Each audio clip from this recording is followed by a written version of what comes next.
الحمد لله إن الحمد لله نحمده ونستعينه ونستغفره ونعوذ بالله من شرور أنفسنا من يهده الله فلا مضل له ومن يضلل فلا هادي له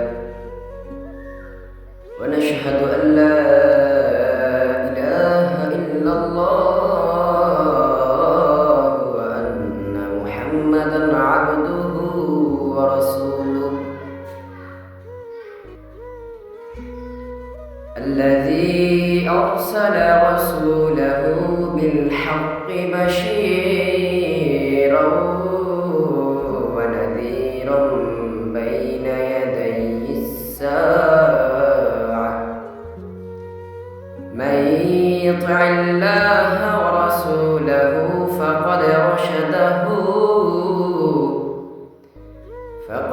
رشده ومن يعصه الله فإن الله لا يضر إلا نفسه ولا يضر الله شيئا أعوذ بالله من الشيطان الرجيم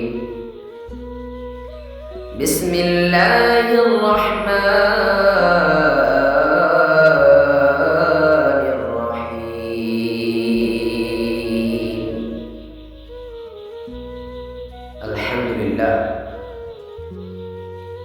প্রশংসা করি আমরা ওই মহান রবের দরবারে যিনি আমাদেরকে পৃথিবীর মধ্যে প্রেরণ করছেন ইবাদত ও বন্দেগীর জন্য। মালিক বলে, বান্দা তোমাদেরকে সৃষ্টি করলাম ইবাদত ও বন্দেগীর কারণে, এছাড়া আমার আল্লাহর কাছে অন্য কোনো উদ্দেশ্য নেই। এই জন্য আমরা যতটুকু কাজ কর্মের মধ্যে ব্যস্ত থাকি না কেন, আমরা সর্বক্ষণ আর সর্বদা ওই মহান রবকে স্মরণ করব, কারণ তিনি না বানাইলেন আমাদেরকে অন্য কোনো কাজের জন্য, না বানাইলেন আমাদেরকে অন্য কোনো কাজের জন্য, আমাদেরকে ওই কাজের জন্য বানাইছেন যেই কাজ আমরা তাকে খুশি করব। আমাদেরকে ওই কাজ নিষেধ করেছেন যেই কাজ আপনার এই শয়তানি কাজ, বিদআতি, বেঈমানি, কাফেরি কাজ, ওই কাজ আমার আল্লাহ তাআলা আমাকে এবং আপনাকে নিষেধ করেছেন। আমি আর আপনি যদি ওই আল্লাহ তাআলার হুকুমে যদি চলতে পারি, তাহলে আমরা ওই মহান রবের প্রিয় বান্দা হিসাবে মশগুল হব। এই জন্য আমার আল্লাহ তাআলা বলছেন, অদৃশ্য জাতিসমূহ বিশ্বাস করো, যে আকাশ সমূহ বিশ্বাস করো, পাতাল সমূহ বিশ্বাস করো। দুনিয়ার মধ্যে আমি আল্লাহ যা কিছু সৃষ্টি করেছি, এই সমস্ত কিছু আমি আল্লাহ তাআলার গুণ গাই। আমি আল্লাহ তাআলার নাজ নিয়ামতের প্রশংসা করি, কিন্তু মানব জাতিকে আমি এত ভালোবেসে মহাব্বত করে বানাইলাম, তবুও মানব জাতি আমাকে বিশ্বাস করতে পারল না। আছে না নাই? দেখেন, বেঈমান বেদিন কাফেররা আমার আল্লাহকে বিশ্বাস করতেই চায় না, বিশ্বাস করেও নাই। ইহুদি নাসারা বৌদ্ধ মহান রবকে জানেই না যে মহান রবকে।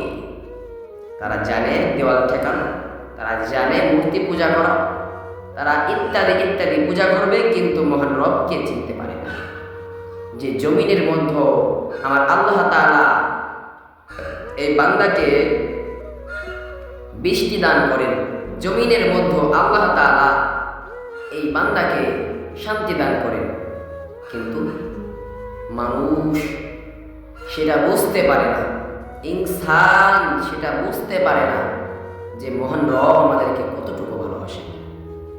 এই জন্য বান্দা আল্লাহ তাআলা একটা আয়াত দ্বারা বুঝাই দিয়েছেন, আল্লাযীনা ইউমিনুনা বিল গায়ব, গায়বে যে আল্লাহ তাআলা গায়বে খবর তিনি রাখেন, সে আল্লাহকে কি করতে হবে? আমাদের বিশ্বাস করতে হবে। রব্বুল আলামিনকে বিশ্বাস করেন, আর আল্লাহ তাআলা যে রিজিক দিয়েছেন ওই রিজিক থেকে আপনি খরচ করেন, আল্লাহর ইবাদত করেন, নামাজ আদায় করেন, সালাত আদায় করেন। মহান রবের কাছে আপনি প্রিয় বান্দা হিসাবে মুশকুল হয়ে যাবেন। মুশকুল, হে বান্দা, আজ দুনিয়ার মধ্যে তোমার টাকা পয়সা ধন দৌলত হয়েছে বান্দা, তুমি একটা পয়সা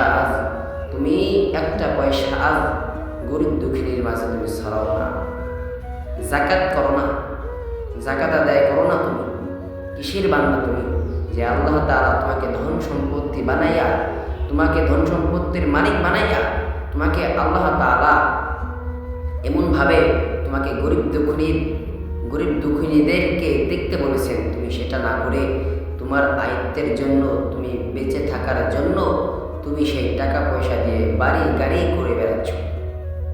এটা কিন্তু ঠিক নয়। একদিন এই দুনিয়ার থেকে আমাদের যেতে হবে। যে যত বড়ই মানুষ হোক না কেন, যে যত বড়ই প্রধানমন্ত্রী হোক না কেন, যত বড়ই প্রতাপশালী লোক হোক না কেন, আল্লাহ তাআলা যেদিন ধরবে মানব জাতি, শোনো, সেদিন তোমার এই পৃথিবী থেকে চলে যেতে হবে। কথাগুলো শুনবেন, কথাগুলো জ্ঞানের মধ্যে, বিবেকের মধ্যে ঢুকাইবেন, তাতে অনেক কাজে দেবে।